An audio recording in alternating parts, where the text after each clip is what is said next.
Bismillahirrahmanirrahim. Assalamualaikum warahmatullahi wabarakatuh.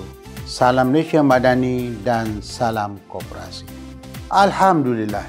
Syukur kehadrat Allah Subhanahu Wa Taala, dengan izinnya kita dapat bersama-sama meraihkan ulang tahun ke-54 penubuhan angkasa. Badan puncak yang menjadi nadi penggerak gerakan koperasi di negara ini.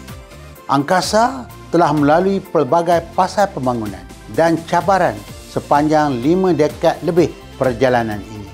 Dan Alhamdulillah, kita masih terus teguh berdiri sebagai pelindung dan pemacu kepada lebih 16,000 buah koperasi di seluruh Malaysia. Saya ingin mengambil kesempatan ini untuk merakamkan jutaan terima kasih pada seluruh pemegang taruh, khususnya pihak kerajaan, warga koperasi dan rakan strategi yang sentiasa menyokong perjuangan angkasa. Marilah kita bersama-sama memperkasakan koperasi agar terus menjadi pemacu kepada ekonomi komuniti dan pelengkap kepada agenda kerajaan dalam membina Malaysia Madani. Saya yakin koperasi mampu menjadi modal ekonomi alternatif yang berdaya tahan, adil dan inklusif untuk rakyat Malaysia.